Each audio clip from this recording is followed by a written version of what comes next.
Hello everybody, it's Talia here with H3 and my lovely love of my life husband Austin over here.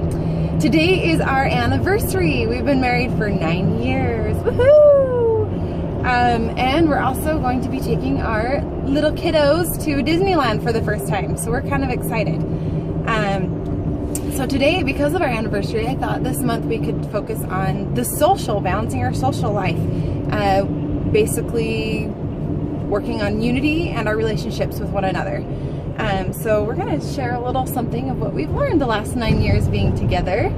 A few little pointers. I'll just start and then I'll have Austin end a little. So one thing, the little things matter. Basically where you spend your time really matters and what you do for one another. And love is spelled T-I-M-E. I think we all have heard that, and it is very true. Where you know, actions definitely speak louder than words. And another thing, I think balancing yourself is always the hardest part. Just kind of figuring out where to spend that time, and making sure that where you're spending it is showing somebody else that you love them. Whether it's earning, providing for your family, like what Austin does for us. Or taking care of the kids, getting them to and from their activities, which is mostly what I do.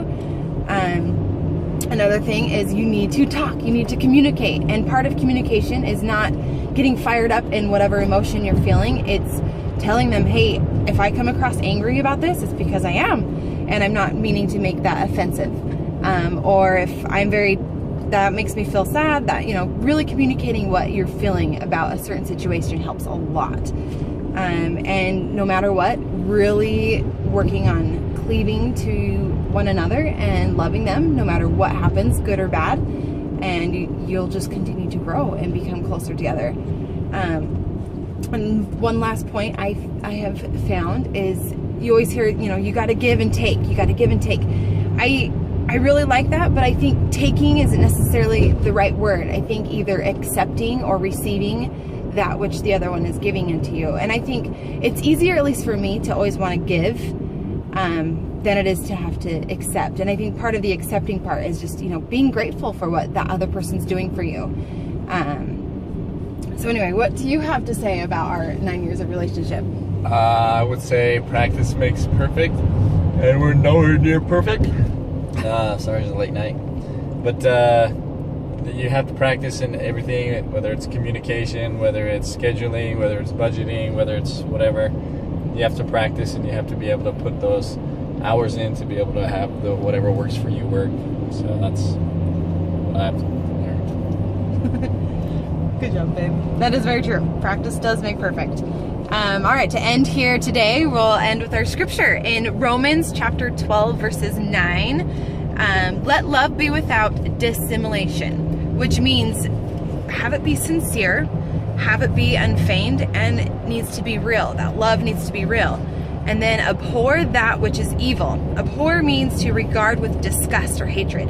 So hate that which is evil. And then cleave to that which is good. Relationships, good, healthy relationships are good.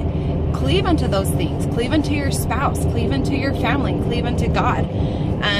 And the more that you cleave to that which is good, the better your life will be, the easier it will get. Even though there's things that are hard, you can get through those hard times easier than you would if you weren't cleaving into that which is good.